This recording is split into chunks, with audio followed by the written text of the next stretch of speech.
Welcome to Ideas on Tap, presented by the Museum of Natural and Cultural History. My name is Lauren, and I'd like to start this evening by recognizing that the museum and the University of Oregon are located on Kalapuya Ilihi, the traditional indigenous homeland of the Kalapuya people. Following treaties between 1851 and 1855, Kalapuya people were dispossessed of their indigenous homeland by the United States government and forcibly removed to the Coast Reservation in Western Oregon.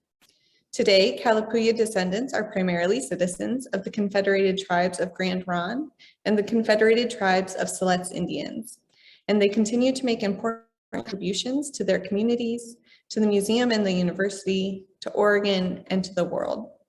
We express our respect to the many more tribes who have ancestral connections to this territory, as well as to all other displaced indigenous peoples who call Oregon home. To everyone joining us this evening, welcome and Happy New Year. I'm not sure I would have predicted that we'd still be meeting virtually come 2022, but here we are. I hope that you're all staying well, and I appreciate you tuning in each month on Zoom to join me. Although we might not be together in person, we do still want to hear your questions and your comments. You can use the Q&A and chat features on both Zoom and Facebook to reflect on the talk or add your thoughts, to engage with other viewers, and to ask questions of our speaker. I'll be collecting your questions across both platforms, and we'll get to as many as we can at the end. During the talk, I'll post a link to a brief survey in the comments on both Zoom and Facebook. Please consider taking a minute or two to fill it out, even if you've already done so before.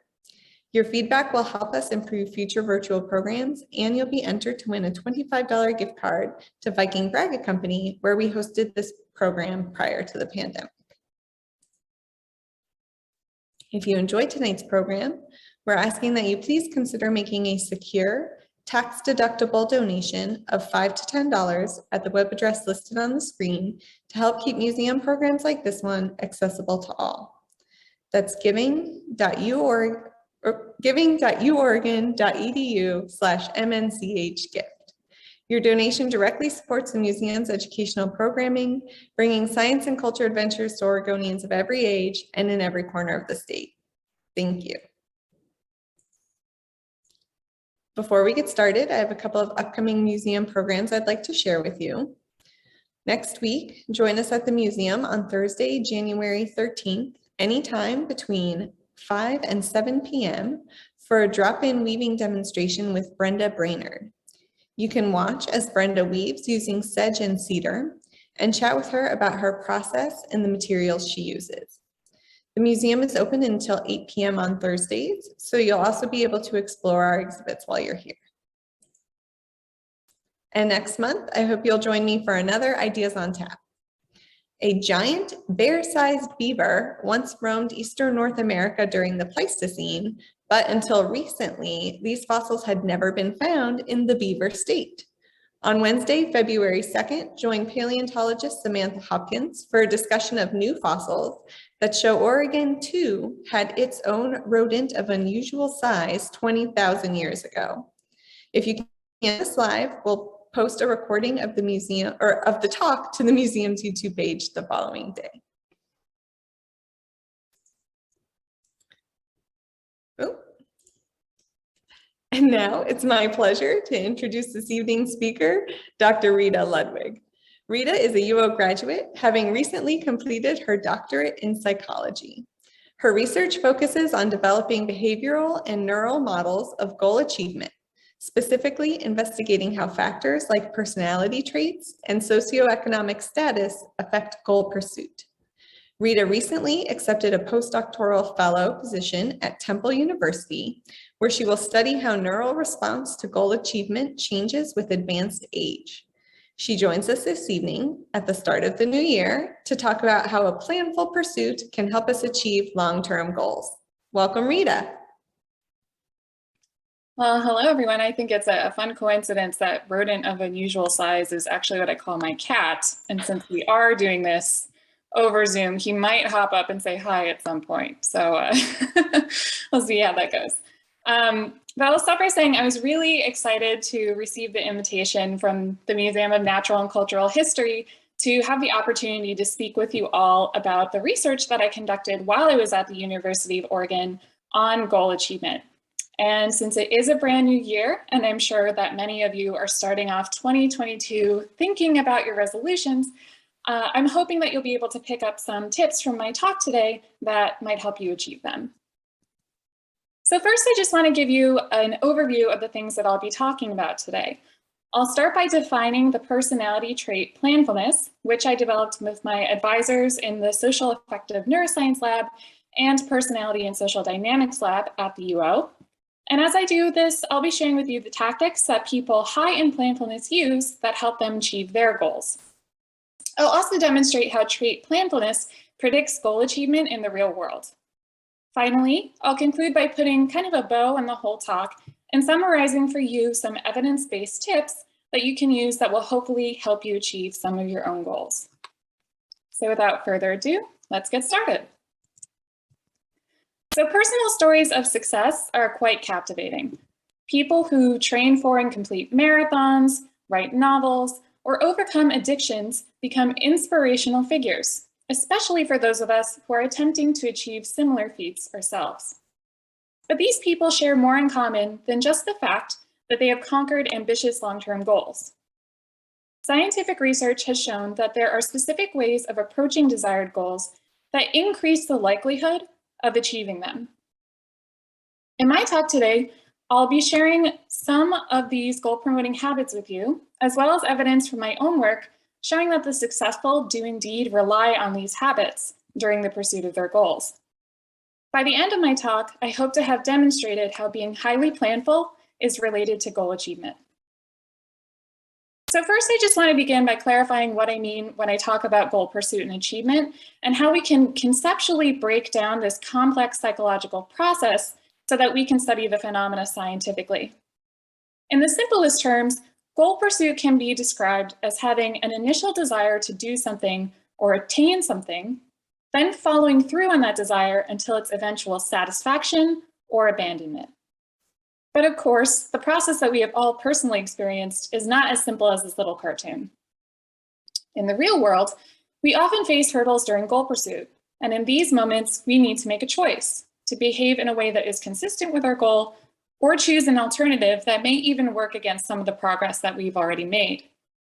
As an example, our cartoon friend here might have been experiencing a particularly stressful time at work that leaves them feeling mentally and physically exhausted at the end of the day. This stress creates a decision point for them. How will they choose to spend their time after they get home from work?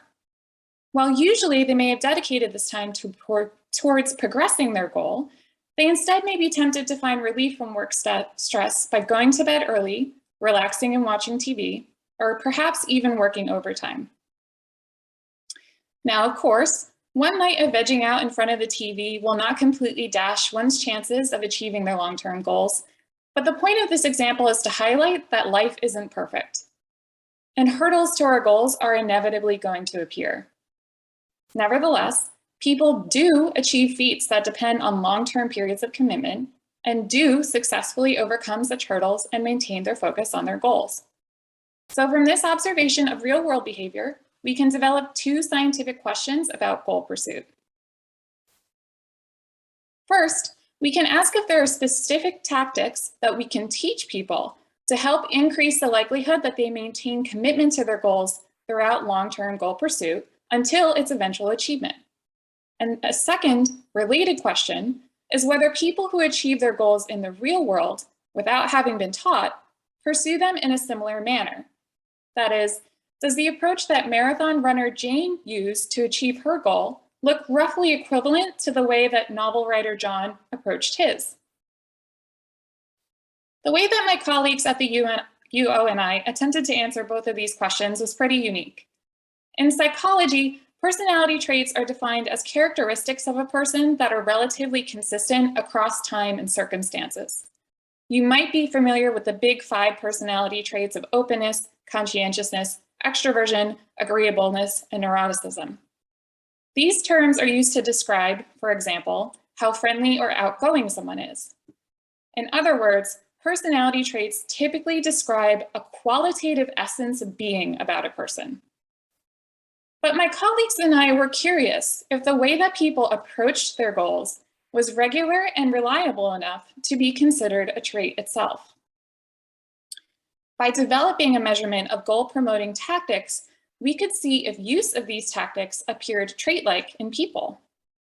The benefit of this type of approach is that we could use a simple measurement tool to predict a person's likelihood of goal achievement across time and circumstances, which in turn could potentially provide some guidance for people who find themselves struggling to reach success. And so we developed the concept of trait planfulness, which we define as the tendency for people to habitually use helpful tactics during goal pursuit, as well as a psychological scale measure to measure this trait in the population. Before we created our scale, we first dove into the existing literature in order to learn which tactics had been experimentally validated in controlled laboratory settings as increasing the likelihood of goal achievement. Our literature review revealed 3 main ingredients in the secret sauce of achievement, which we have attempted to capture in our scale measurement of planfulness. We refer to them as time perspective, planning strategies, and mental flexibility. I'll now go ahead and fill in details about each of these components for you all, while briefly going over some of the previous research that our work on planfulness builds upon. So just a heads up that I'm going to be throwing a lot at you at this section of the talk, since I'll be going over some highlights from basically an entire field in psychology. But I don't want you to worry too much about trying to remember all the vocab words or anything, because at the end, I'm going to summarize everything in a list of helpful habits for you to reference if you're interested for your own goal pursuit. So let's start with time perspective. Time perspective describes the point in psychological time that people reference to help orient their decision-making and behavior.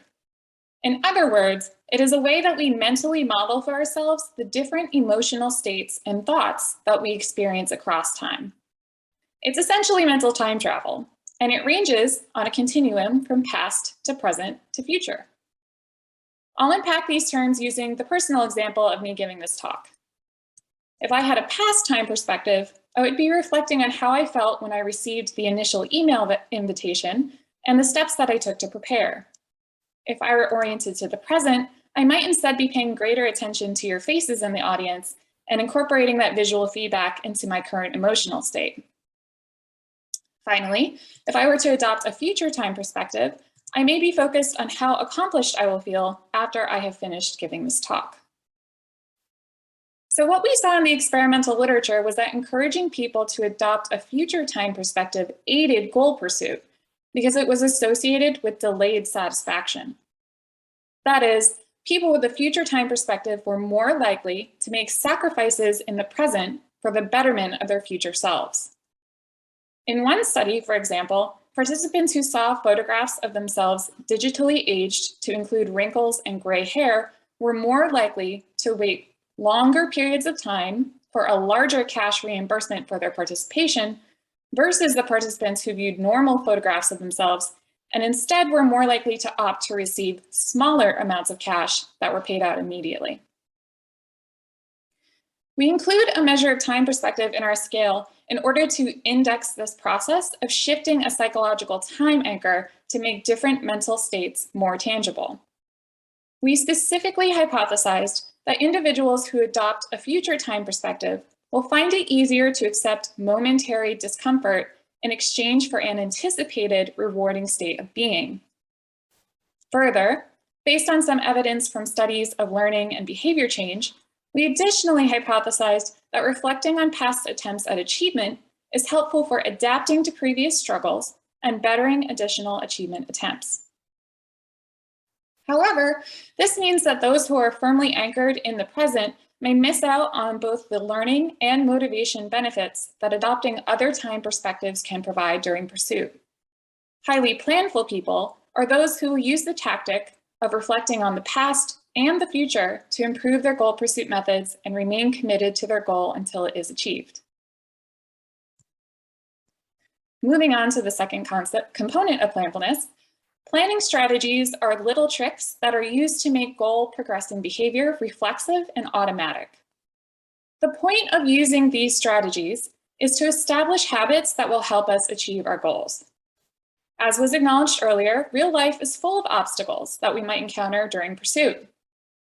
Establishing patterns of behavior that can almost be thoughtlessly followed when we are tired or stressed or distracted with other concerns can help keep us on track no matter what life throws at us. This is why it is important to start goal pursuit with the most basic step of developing a plan, so that you have a clear roadmap to achievement that you can reference when life happens.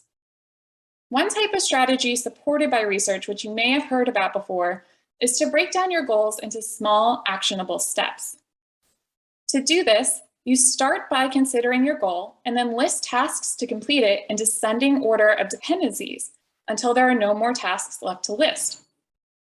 So I like to think of this like when we were in grade school learning about arithmetic and we were taught about PEMDAS in the order of operations to solve a mathematical equation. This tactic is basically order of operations for solving goal achievement. I'll show you with an example here. Let's say that I had a goal to go on a dream ski trip in the mountains next winter.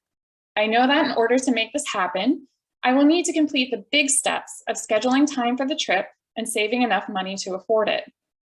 Scheduling time can be further broken down into the smaller steps of checking when the lodge I want to stay in will be available and seeing which days are cheapest for flights. For this latter task, I may further break it down by committing to watching price fluctuations every day for about a week or two before I settle on a flight option. To save enough money to fund my trip, I could plan out a budget using a similar descending logic. I'll start with knowing how much I need total, then work out how much that would be by month, then by week. This way, I'll be putting away small amounts of money regularly over time instead of facing a large expense right before my trip.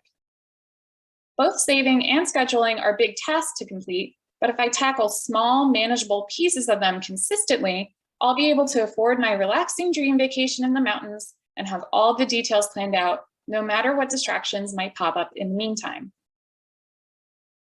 Another helpful strategy that we found in the literature can make completing these small, concrete steps even easier. This strategy involves creating simple rules to guide our behavior with minimal effort.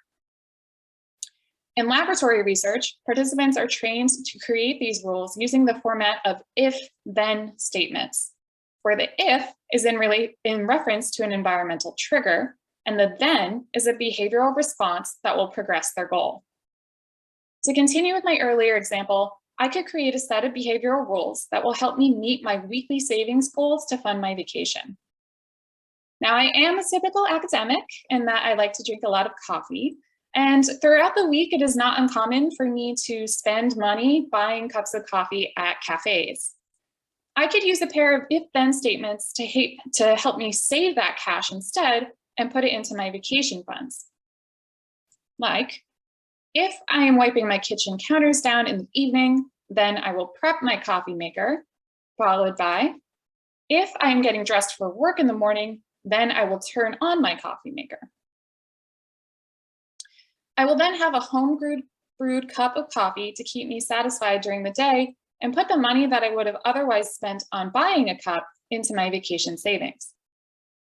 Initially, it does take some effort to both construct and start to follow through on these types of statements. But research shows that after a short time period, these intention-action links form into habits, meaning that you'll be able to make steady progress to your goal without really noticing that you changed your behavior. Highly planful people put in the initial effort to using these strategies, which help them maintain commitment to their goals with less effort as time goes on. So finally, research shows that being mentally flexible is another tactic that has a beneficial influence on goal pursuit. This means maintaining a fluid mental connection between the reality of the goal pursuit process with the idealized state of goal achievement. Now, the description of this might sound somewhat similar to the last two components that I discussed, but there is a subtle distinction here that I hope I can make more clear as I explain further. So there is a line of research on a particular tactic called mental contrasting. in which people are encouraged to first indulge in imagining the anticipated positive feelings associated with achieving their goal, and then immediately after, to consider all the obstacles to achievement that currently lie in their way. To use another personal example, I am currently training to run a half marathon. So during a mental contrasting exercise, I would imagine how amazing it would feel to achieve this goal. Standing at the finish line, the weight of the medal in my hands, my friends cheering me on the sidelines, and the extra large burger and super thick milkshake I'd soon be eating. And just as I'm thinking about how good that meal would taste, I'll transition to thinking about how many more weeks I have left on my Couch to 5K training program, how much more time I'll have to spend running on the treadmill, which is not an exercise I like, and how over the next coming weeks, I will be preparing for a cross-country move. So performing this type of exercise has been shown to increase overall goal commitment, especially compared to imagining either state in isolation. Imagining only what it would feel like when a goal is achieved may lead people to feel too happy and relaxed and miss out on a motivational push to keep going all the way until actual success.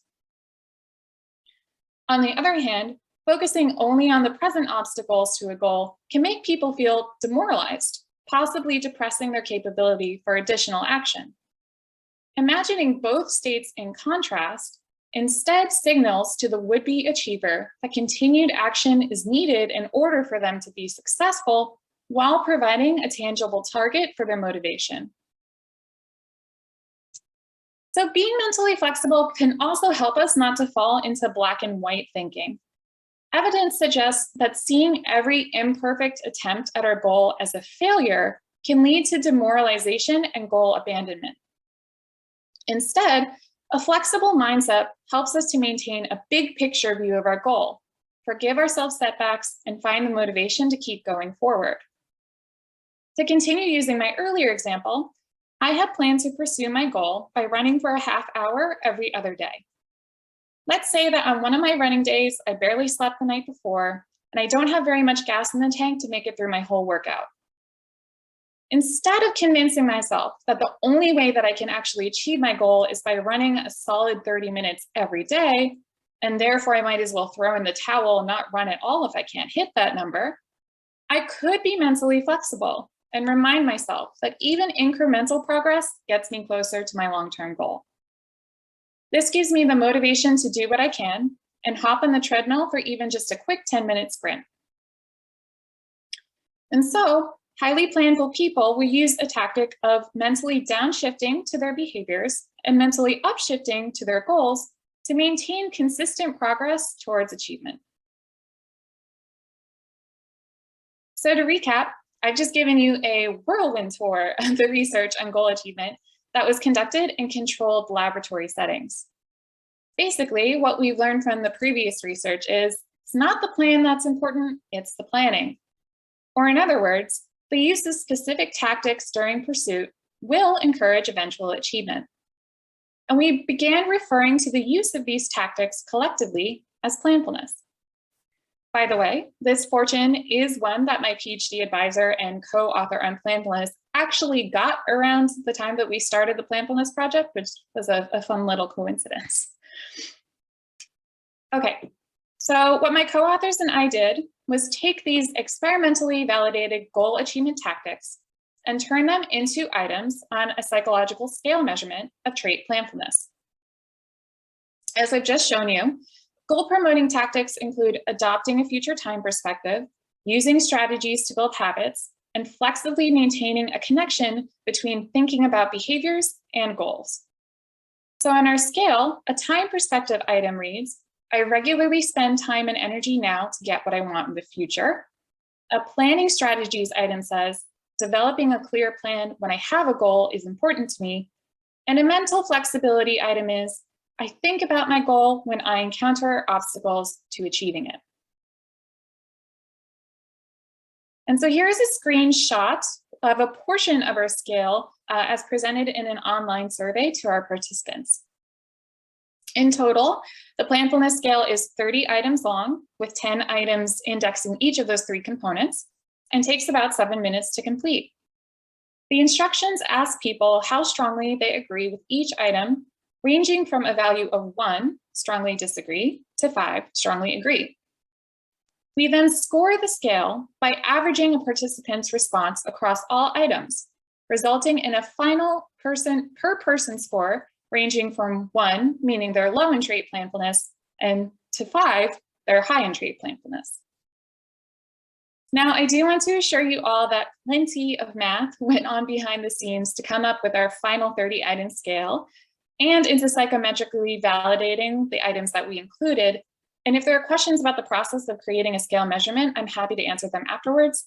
But for now, I'd like to transition to telling you about how we addressed the other question of whether people who achieve their goals in their natural lives, as opposed to while within the confines of the psychological laboratory, are indeed highly planful.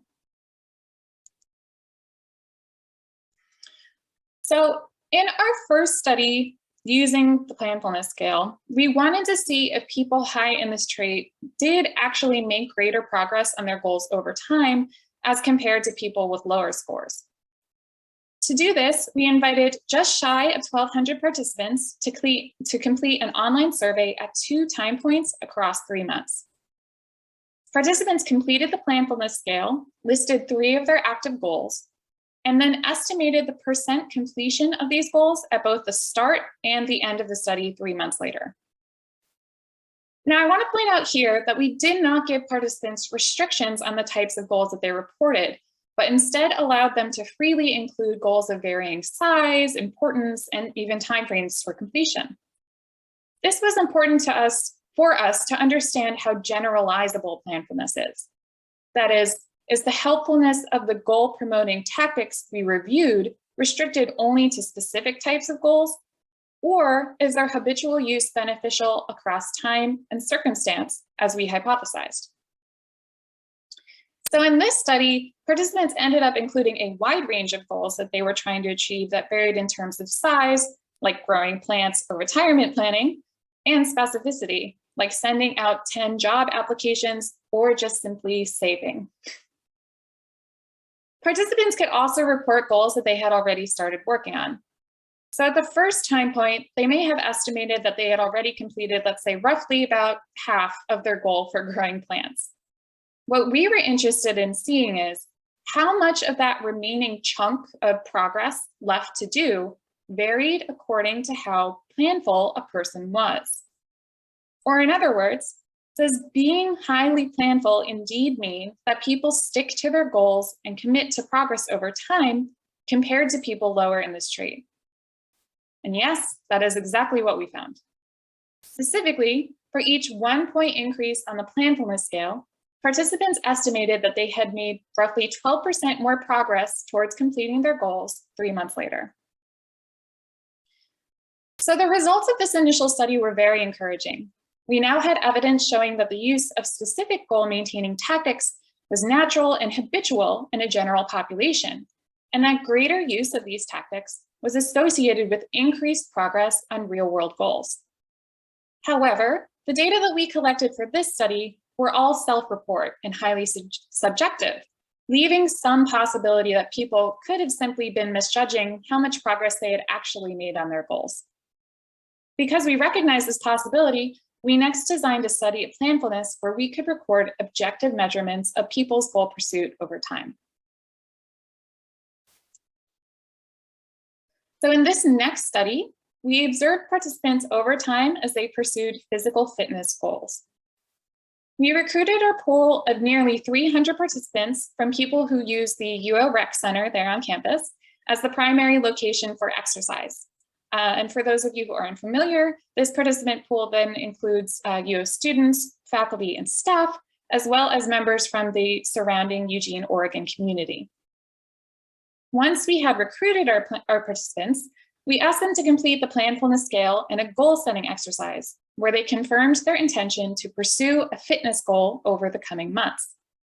The goals that people reported in this study included things like gain a certain amount of weight and muscle, or shave minutes off a time to complete a 2-minute mile. Though I know that regardless of the specifics of the fitness goal that they reported, making progress towards that goal would require them to regularly go to the rec center. And just as a quick amusing aside, one participant actually commented in this exercise that they realized they don't have any concrete long-term goals currently, and they wish to change that going forward. So good for them. So we then observed participants' attendance at the gym over the next 10 weeks. And we were also able to collect retroactive attendance records from the 10 weeks prior to the goal setting exercise. So what did we find? We found that for each 1-point increase in the planfulness scale, it was associated with an additional 6 gym visits during the fall term, that is before the goal setting exercise, and an additional 8 visits during the winter term. I'm including a couple of plots from our paper here so that you can see the evidence for yourself.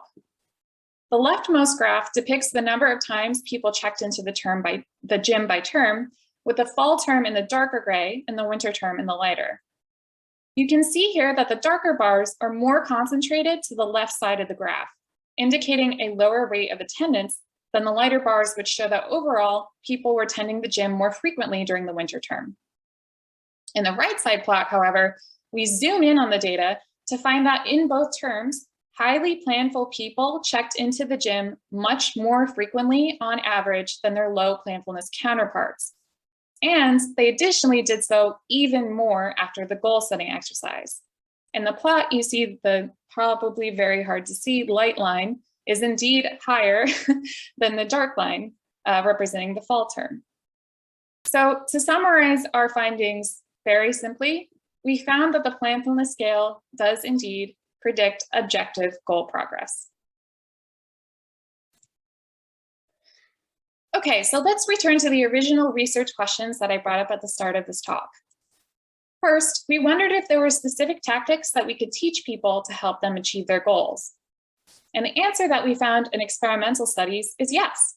There are 3 categories of these tactics that seem to be particularly helpful, which my co-authors and I refer to collectively as planfulness. Next, we asked if people who were achieving their goals in their natural lives were using these planful tactics habitually during pursuit.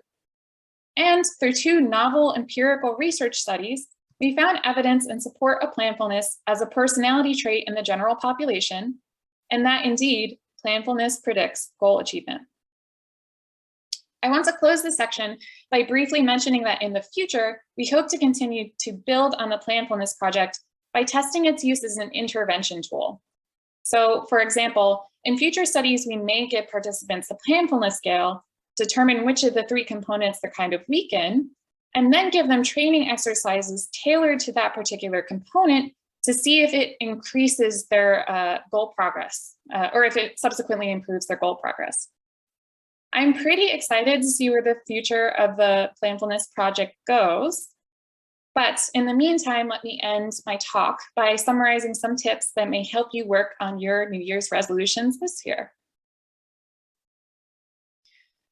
Okay, so first of all, give yourself time to plan. This might sound pretty obvious at first blush, but I'm talking about carving out time on the calendar to specifically sit down and plan out your goal pursuit as much as possible.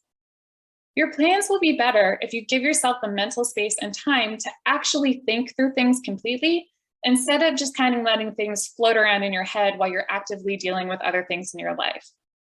Taking the time to plan will set you up for success. During this time, it would be helpful to think about how you have approached your goals in the past, specifically to consider the things that went well and the things that you struggled with. Oftentimes, when we are trying to change our behavior to reach a goal, we may end up doing so in a way that simply doesn't work for us. For example, not many people have success quitting an addiction cold turkey, but they are able to kick the habit if they instead gradually acclimate to receiving less and less of the addictive substance over time. This information can help you build an effective long-term plan for yourself, allowing you to acclimate to changes that may have posed difficult challenges during past attempts. But of course, you will still face hurdles because this is the nature of life.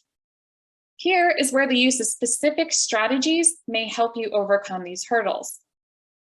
If you are at a decision point where you feel tempted to abandon your goal because it seems difficult to achieve, take a moment to think about how you will feel once you do achieve it. If you're instead feeling overwhelmed by how much there is to do to achieve your goal, break it down as much as you can and only focus on small tasks for a little bit to gain forward momentum. Next, try to keep a flexible mindset, allowing yourself to have off days, forgiving yourself the times that things didn't go exactly according to plan, and remembering in challenging moments that goals are a marathon, not a sprint. There will be moments when you have more energy and when life is calmer that you can compensate for a missed workout session or a fast food dinner. And this ties into my final tip. Be your own cheerleader. I see a lot of people become frustrated with themselves during the goal pursuit process. People are prone to using a lot of negative self-talk when they judge themselves as having failed or as not making progress as quickly as they'd like. Now, I am editorializing a bit here, but I personally believe that the best thing that you can do to help you achieve your goals is to be kind to yourself. Make a commitment that you will always do your best and recognize and accept that sometimes your efforts will be less than ideal. Life always happens, but goal achievement is something that we can all do, even if sometimes we need some extra tips and tricks to help us along the way. So now I've shared with you the secrets of goal achievement, and it is my hope that you won't keep them secret yourself. If you've learned something new and helpful from my talk, please feel free to share these tips with your friends and community to help them achieve their goals as well. With that, I would like to thank my co-authors on the Planfulness project, the Graduate Teaching Fellows Federation at the University of Oregon for support while conducting this research, of course, the Museum of Natural and Cultural History for the invitation to speak, and all of you for your attention during my talk. Thank you.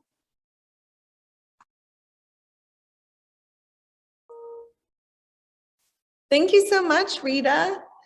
That was excellent. It can be a little strange in the Zoom world when it's just the two of us. So let's imagine the whole room of people applauding for you right now. Thank you. We'll do some future or present.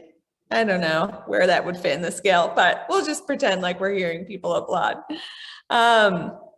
So I'm going to start with a question while we wait for some more to trickle in. I want to remind everyone that if you do have questions for Rita, you can put them in either the chat or in the Q&A if you're watching on Zoom. You can put them in the comments if you're watching on Facebook, and we'll be collecting them from there as well.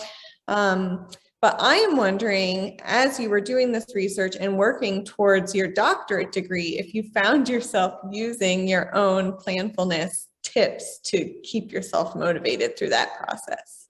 Yeah, it's kind of like a meta moment thinking about, I'm studying goal achievement while trying to achieve this very big goal in my life. I did.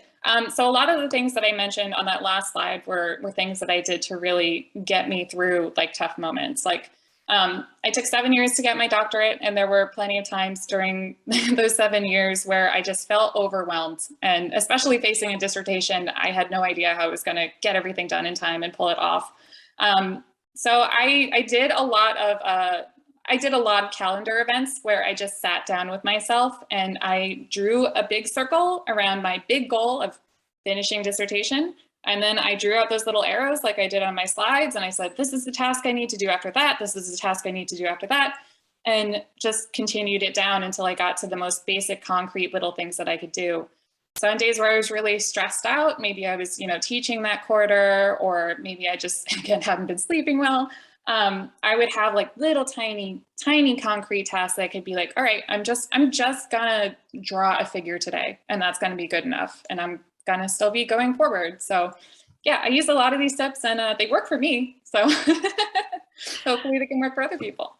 One thing I found interesting in the example that you were giving about trying to save for a trip and how you spend money on coffee, I was kind of thinking like, okay, so like your step would be like, if I don't buy coffee, I can save money. But the examples you gave were so much more specific than that, of like wiping down the counter and then prepping the coffee and then getting dressed and actually turning the coffee maker on.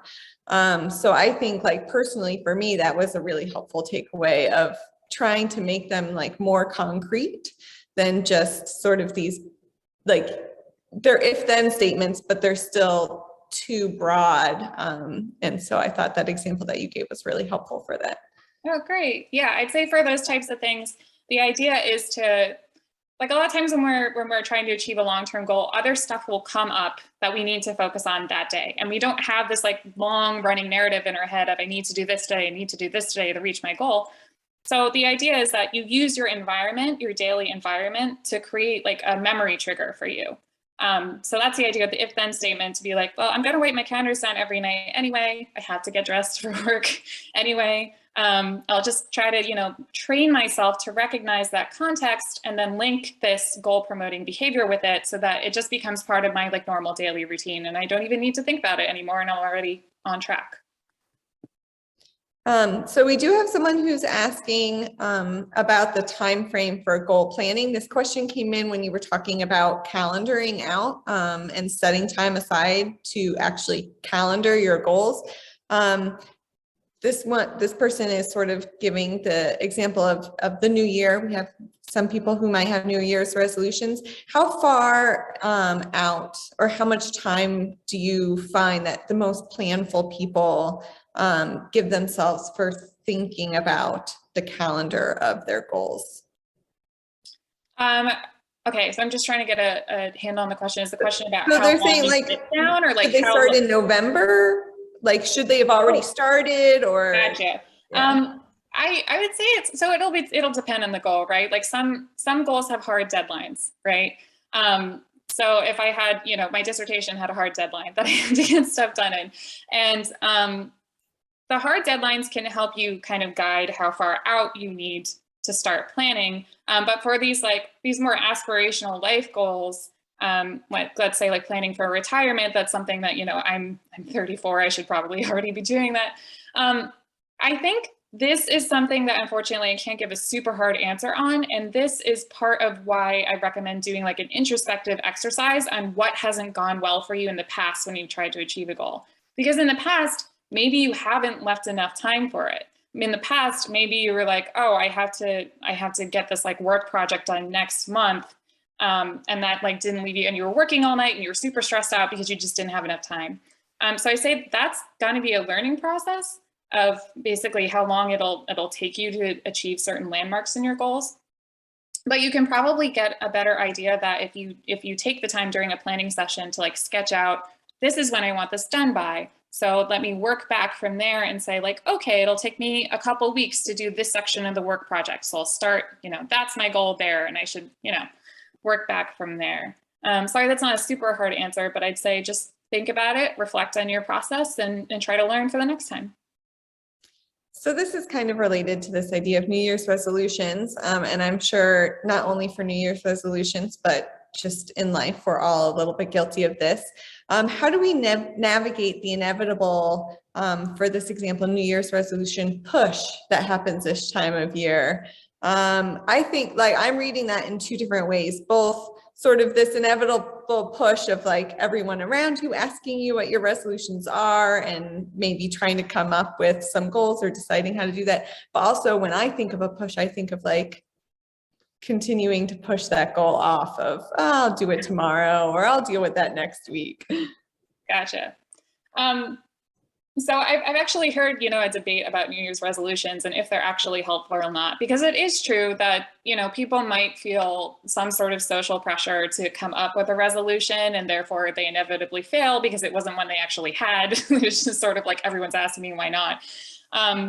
I think the reason why New Year resolutions are so popular and why this is such a popular topic is because it is that environmental cue to people like, oh, I should be thinking about long-term goals. Like, that's right. Like last year I was like, I want to get in shape for this marathon. And then I just didn't. Let's try that again.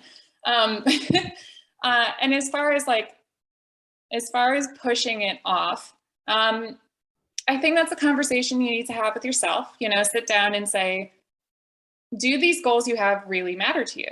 Are they really important to you? Are they something that you want to put in the effort into achieving, because it will take effort. A lot of, life changes take effort. And if, they do matter to you, but you push it off because it feels very overwhelming and you're just like too tired and life's too crazy. I mean, we're living in a pandemic right now. I'm not, no one should feel any shame for having pushed off any big goals that they have, because we're all just dealing with this. This is where breaking things down to be teeny, teeny, teeny, tiny is really going to help out. So I'll use my own personal example again. Dissertating during a pandemic, and I used to be a power lifter and I loved powerlifting. But once the pandemic and my dissertation hit, I stopped working out entirely and I just had to get through this stuff. And, I miss being physically active. So I decided I'm going to do some sort of workout where it can just be so small, take a half hour every other day. That is like minuscule amounts of time that I can handle. And so that's how I got started doing the Couch to 5K half marathon training thing, because I broke it down into something that was like easily attainable, even when I was, riding 10 hours a day or not going outside, not going to a gym. So if it's that type of, putting it off because it's too overwhelming, just break it down. Any tiny step is still incremental progress. Someone is asking whether you've discovered planfulness as kind of a personality trait, if there's something that makes people more likely to be planful. More likely to be planful. So this is interesting. So I did discuss a little bit in the beginning of how the way that we came up with planfulness was a little weird. And we do think of it as a personality trait. So the big 5 personality traits include this trait called conscientiousness, which I think most people have probably heard about. And the way that we conceptualize planfulness is getting a bit in the weeds here, but the way that we conceptualize planfulness is basically like under the conscientiousness umbrella. And one of the benefits of thinking about planfulness this way is that it could potentially be something that is taught and does change. And that's what I was saying, that's one of our future directions that we want to take the research, is considering like, can we train people to, adopt future time perspectives when they're like really stuck in the present? Or can we train them how to use this like implementation intentions to work towards their goals when they're tired? And if we can do that, we can help people be more planful and maybe help them be more conscientious. But in general, personality traits like the big 5 are not really thought to vary that much over the life course. So it's a question that remains to be seen, and I'm pretty excited to see what happens when we do our next study. Okay, so we have someone who's asking about goals, and they're asking, what about goals where outcome is out of one's control? Things like maybe the examples that they gave are finding a mate, buying a house, or securing a job. Those might have, I think you mentioned the job planning in one of your examples that you gave, so maybe you'll have something to say about that. Yeah, so this is tricky. It's very tricky because it's hard to set deadlines for, which makes it hard to plan an actual calendar year of things that you can do to achieve your goal. So I just did the job thing myself, and you're kind of combating against this demoralizing feeling of being overwhelmed, not being in control, and not knowing if the goal can ever be achieved, right? And that is demoralizing, and that can really depress your efforts to want to keep going forward. And I get that. What I think is effective, though, is narrowing in on the parts that you can control and just keep doing those tasks over and over again. So for finding a job, set that goal of I'm submitting 5 job applications this week. Start small, because again, you might be like feeling emotionally caught up from trying to pursue this goal again during a pandemic. So just do the tiniest that you can and just focus in on those small concrete tasks. Persistence does pay off most of the time for most things. I don't think, I don't necessarily, if your goal is like to become a YouTube star, that might not pay off no matter how long you're in it. But stuff, the other stuff probably likely will happen. So just focus on the small concrete tasks that you can. If it helps to keep you motivated, think about how nice it'll be once you get there, but just focus on those little things and keep going forward and try not to give up. So we have someone asking whether you could also apply these techniques to deal with difficult people in your life. So instead of being overwhelmed by knowing that you have to deal with them, if there was a way that you could maybe apply some of these techniques to that feeling of being overwhelmed.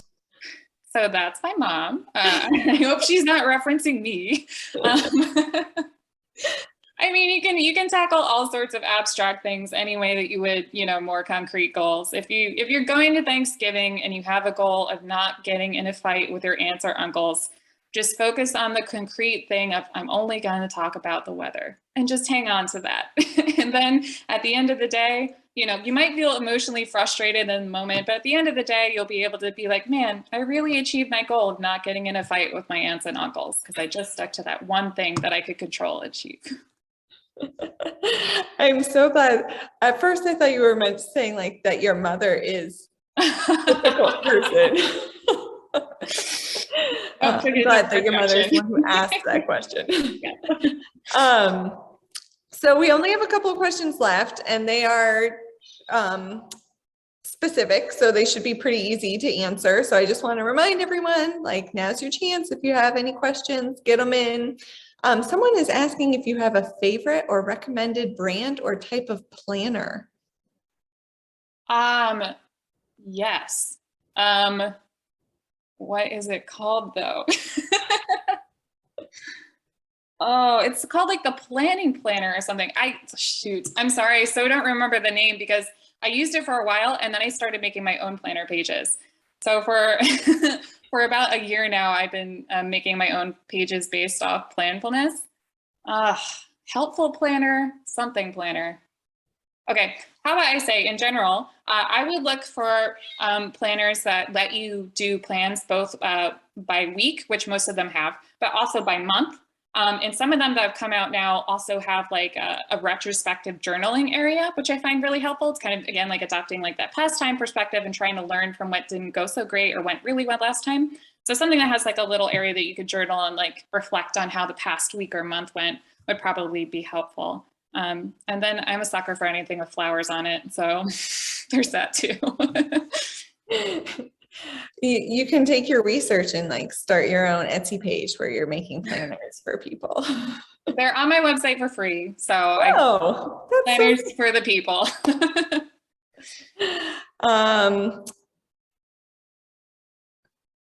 Oh, someone is offering up a dream book planner. They say it's a little cheesy, but does exactly what you just mentioned. If it works, yeah, if it works for you, that's awesome. And then someone is asking if you could drop your website into the chat here in Zoom. I can do that. And while you're doing that, they are also asking whether your research was published. Which you did have a couple of short citations, but maybe if you could direct them to where they could find more of your work, which might actually also be on your website. Yes. So now I realize that I'm asked for my website. I might not have pushed my recent updates with my planner pages. Again, this has all been happening in the fog of dissertating. I apologize if they're not up there. They will be soon. But my CV is up there. And yeah, so we have 2 papers on planfulness that were published. The first is published in Collabora Psychology, and that came out in 2018. And then the second came out in Psychological Science in 2019. And those are listed on my CV, which you can find at my website. Perfect. Well, we'll go ahead and wrap it up there. I want to thank you so much again for your time this evening. I want to thank everyone who is out there watching for joining us and tuning in.